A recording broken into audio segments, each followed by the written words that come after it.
They're inside the 5. Alex Smith, Logan Thomas. Now they're in the end zone. Washington would lead at 17-10 at the break.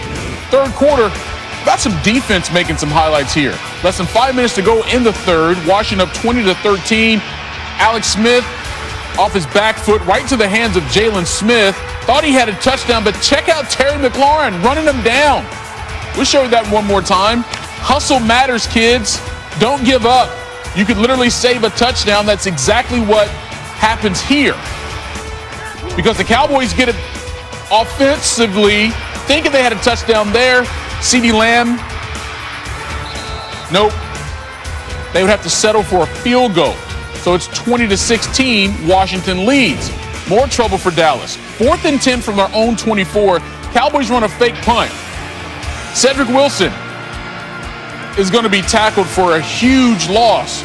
But check this out. They had a wide open receiver for a first down. It was there. Wilson never saw him or never looked up. McCarthy had to answer a few questions about that. We're trying to generate a big play at that point in the game. Prior, the information that you look for going into it, it was a solid call. On the big punt call, do you ever consider the negative part of it and say, okay, we're in this game, it's a 4-point game, let's just punt it and see if we can get a stop? Well, you won't get anywhere if you're thinking about negatives all the time. Obviously it was a solid play call. It's a good play design. Their gunner made a good play, came off of it. He put us in a high-low read. That's the nature of those plays. You can never convert them, obviously, if you don't call them and if you don't believe in them. So I clearly understood the situation when it was called. Mike, just to clear that up, on the 4th and 9, you're saying you believe that's a solid play call and the risk doesn't even factor into it because that's negative thinking? I'm fine with my answer before. When you call it, you obviously are looking to convert it. You obviously understand on 4th down calls what your options are. You either convert it, you don't convert it. You always know that going into the, there's flow of the game. All those things are factored in that decision. I'm very confident in our players. Put them in position to make big plays. Hey, sometimes you have the right play call, but you don't execute, so then the judgment is questioned. And then Washington would capitalize almost immediately. Antonio Gibson, 23 yards away. Yeah, wave goodbye to this game, Dallas fans. Gibson had 115 yards rushing in this game. Next possession, it's 4th and 1. Washington doing what the Cowboys couldn't do. Convert 4th down plays to keep the drive going. And then later, it's Gibson. Oh, that's room, and that is speed. Gibson, the first rookie to score 3 touchdowns on Thanksgiving since Randy Moss in 1998. When that game happened, Gibson was 5 months old.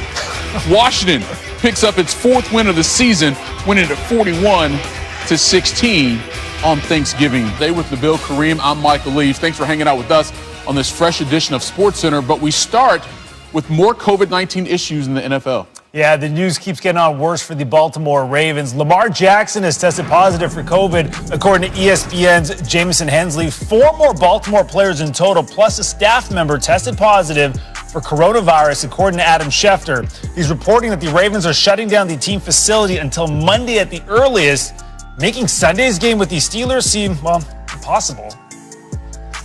We're now joined by Adam Schefter. And Adam, I guess the most obvious question right off the top, what happens with Sunday's game between the Ravens and Steelers? Listen, there are divergent point of views here, Nabil. I think if you ask the NFL, the league has said up until tonight that the game would be on Sunday at 1:15 Eastern. But that was before 4 more players tested positive and 1 more Ravens staffer tested positive. Now we've got close to a dozen players who have tested positive. We've got a number of staffers that have tested positive. And I think in the health and safety interests that it's hard to play the game when John Harbaugh, the head coach, told his players on Thanksgiving night that they're not going to be allowed back into the building until Monday at the earliest. So if they're not allowed back in the building until Monday at the earliest, you can only imagine how difficult it would be to play a game on Sunday. So there are a lot of questions right now. The Ravens have their point of view. The league has got their point of view. The Pittsburgh Steelers have their point of view. And it's up to somebody to bring this all together and make it work out in a fair and justifiable way. Well, you talked about making it work out. What's the league's approach to trying to make the schedule work? Because it's got to be complicated. Well, the issue right now, Nabil, is that we are past the buys outside of Tampa Bay and Carolina, which haven't had their buys. We are past Thanksgiving Day games. We are well into the season. And so some of the wiggle room and flexibility that the NFL had earlier in the season when it juggled the schedule isn't really there anymore. So now, does the NFL go to the scenario that it's talked about a few weeks ago where it expands the playoff field from 7 to 8 teams in each conference? Now, if it does that, the irony here would be that Pittsburgh right now is the number 1 seed in the AFC. So because the virus spread in Baltimore with the Ravens and the week they're playing the Steelers could lose their bye that they right now are on course to have. Issue there. Pittsburgh, as we know, is not happy about that right now. Or maybe the league decides to add an 18th week. Or maybe the league decides to shift the playoff structure to win percentage. Teams with the highest win percentages go. Again, we are in a situation that the league has never had to deal with before. And it's going to be up to the league on Friday, once it's back in the office, to figure out what's the fairest and most equitable way to deal with this unprecedented scenario. Now, with Lamar Jackson expected to be placed on the COVID-19 reserve list on Friday, what does that mean for his playing status against Dallas next Thursday? Typically, we've seen players who have tested positive miss 2 games. And again, as you pointed out, the Ravens at this time are currently scheduled to play on a short week next week, Thursday night, against the Dallas Cowboys. Now, we don't know whether that game will be played. There's a lot up in the air right now.